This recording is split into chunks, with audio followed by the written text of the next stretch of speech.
Нешет счет төлеп тастадым, біздікіне барайық, еркін отырып сөйлесеміз деді. Айшагүл жоқ, маған үйге бару керек. Неге төледің, мен сені шақырдым деді. Нешет керемет кеш үшін рахмет деп Айшагүлдің бетінен сүйді. Айшагүл шыққасын ашуланып бетін қолымен сүртіп тастады. Сема Хаканға келіп, Пойразды неге қамадың, себебін білсем бола ма деді. Олар менің жоспарымды бұзды деді Хакан. Сема неге сені тастап кеткенімді білгің келе ме деді. Ол иә деді. Оларды босат, мен айтам деді Хаканға. Айшагүл звондады. Кеше Нешетпен кездестім, бүгін оған бара жатырмын. Ақпарат табуым мүмкін. Пойразды жібересің бе деді. Ол әзірге жоқ деп еді. Онда мен Нешетке бармаймын деді. Жақсы, солай істеймін деді тергеуші. Тергеуші Семаға оларды босатамын деді. Оларды босатты. Хакан Семаға босаттым деді. Сема бұл жерде емес деді. Басқа жерге барып сөйлесейік деді. Олар кеттік деп шығып кетті. Милтем не хабар деді Пойраз. Олар камераны қарап отырды. Нешет телефонмен сөйлесіп, кеше Айшагүлмен кешкі ас іштім. Шақырды, қолымнан ұстады, мені сүйіп қалған сияқты деді. Айшагүл оған таңғы ас әкелді. Екеуі кухняға кетті. Пойраз камерадан көріп ашуланды. Хакан Семаға мен сені тыңдап отырмын деді. Сема, сен білгің келсе айтайын. Сенің әкең мені қорқытты. Сен соттың баласысың деді. Мен сен үшін бәрінен бас тартатын едім. Ол олай істей алмайтын еді деді. Хакан, міне сол үшін мен саған айтпадым деді Сема. Айшагүл Нешетпен таңғы ас дайындап жатырды. Ол қазір қолымды жуып келем деп, келемін деп жоғарға көтерілді. Нешеттің әмиянын ашып бір қағазды алып суретке түсіріп алды. Нешет, қайда кеттің деп артынан келгенде ол өтірік телефонмен сөйлесіп тұрғандай болды. Әкем жүрегі ауырып қалды, кетуім керек деді. Айшагүл тергеушіге звондап ақпарат жіберемін деді. Ол жақсы деді. Ихсан Айшагүлді қарап тұрды. Сені әкем немен қорқытты деді Хакан. Бахреде есірткімен ұстаймын деді деп айтты. Ихсан Нешетке ол Пойраз үшін баласынан бас тартып, қалай тез ұмытып кетті деді. Сен оны ойлап бас қатырма деді Нешет. Пойраз Айшагүлді күтіп тұрды. Нешетпен қалай араларың деді. Жақсы, сен өзің емес пе, кеше не істесең өзің біл деген деді Айшагүл. Пойраз сені қорғау үшін мен саған солай айттым. Мен сені сүйемін әлі деді. Тағы өтірік айтып тұрсың ба деді Айшагүл. Пойраз, Нешет жынды, ауру, мен дәлелдеймін деп ашуланып кетіп қалды. Нешет Айшагүлді қайда апарам деп отырды. Ихсан жүгіріп келді. Не болды деп еді Нешет. Жүк жоқ, оны полиция алып кетті деді. Егер полиция араласса біттік дей деді Ихсан. Шевкет Айшагүл айтқан жүкті ұстадық, есірткіні шетелге жіберейін деп жатыр екен деді.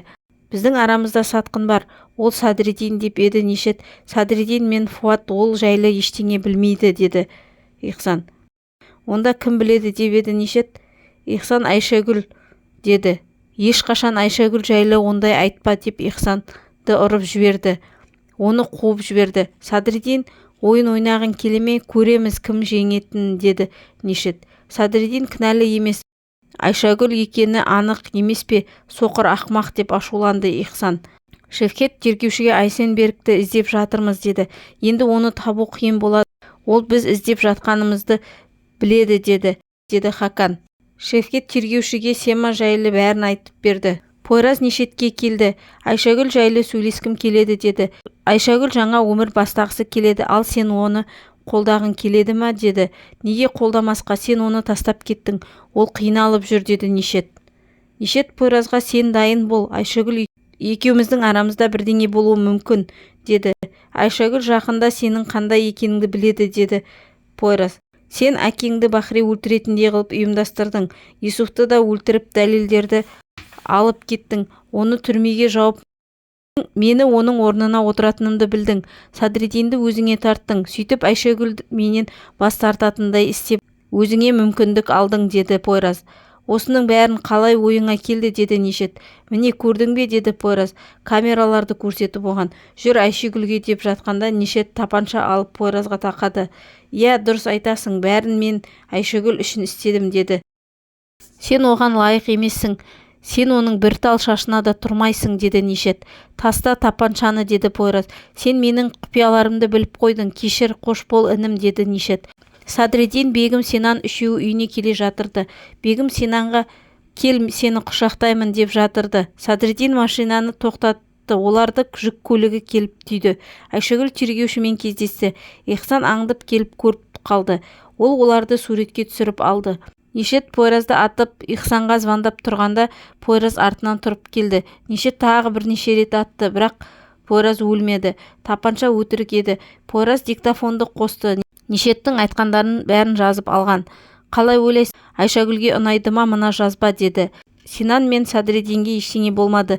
Бегімді жедел жәрдем алып кетті. Синан жылап әкеме звондаймын деп көлікке қарай жүгірді. Пойраз Нишетті байлап, мен Айшагүлге звондап мына жазбаны бірге тыңдаймыз, сосын тергеушіге барып берілесің, деді. Сен шынымен де ойлайсың ба мен оңай беріледі деп, деді Нишет. Синан звондады Пойразға. Әке, біз апатқа ұшырадық. Мен аманмын. Апамды ауруханаға алып кетті, деді. Тергеуші мен Айшагүл кездесіп тұрғанда Асылы алыстан қарап тұрды. Асылы оларды Ихсан аңдып тұрғанын көріп қалды. Айшагүл, бұл Ихсан, деді. Олар Ихсанды ұстап алды. Түсіп қалды. Ол телефонды жүргізушісі алып білдіртпей алып кетті. Сема Айшагүлге звондап Садриддин апатқа ұшырады. Қасында бегім мен Синан болды, деді. Пойраз Синан балам қайда деп жүгіріп келді. Садриддин Пойразға келіп Синанға апарды. Бахрилер де келді. Қалай болды, деді. Садриддин бізге жүк көлігі келіп түйісті, деді. Бахри сені біреу өлтіргісі келген, деді Садриддинге. Дәрігер ота жасалып жатыр. Бетіндегі жарақаттарын тіктік, деді.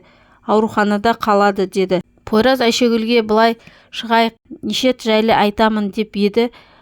Бұрынғы әйелің мен балаң апатқа түсті. Сен әлі Нишет деп тұрсың ба, деді ол.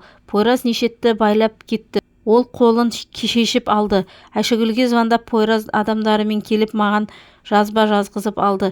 Қорқытып, енді үйден шыға алмай отырмын деп еді. Ағам апатқа ұшырады, ауруханадамын.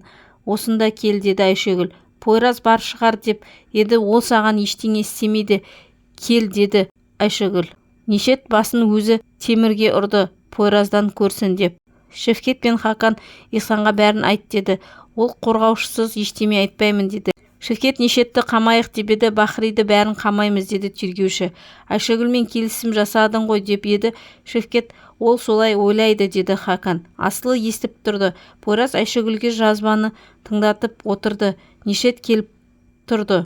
Айшагүл, Нишет звондады. Сен оның үйіне барып, оны қорқыттың, жазбаны жазғызып алдың, деді. Пойраз ашуланды. Ол мені атты. Өзі бәрін мойындады. Мен сені білемін, сен өтірікшісің, адамдарға жала жабасың, деді Айшагүл. Пойраз оны салып жіберді. Нишет шыдамай жүгіріп келді. Сен мені ұрғанның аздай Айшагүлге де қол көтердің ба, деді. Енді маған жолама, деді Айшагүл Пойразға. Нишетпен кетіп қалды. Айшагүл, ол мен кетпе деп айқайлады Пойраз. Бегімді палатаға шығарды. Садриддин оған келіп, сен менімен бекер жолықтың, міне сенде зардап шектің, кешір мені, деді.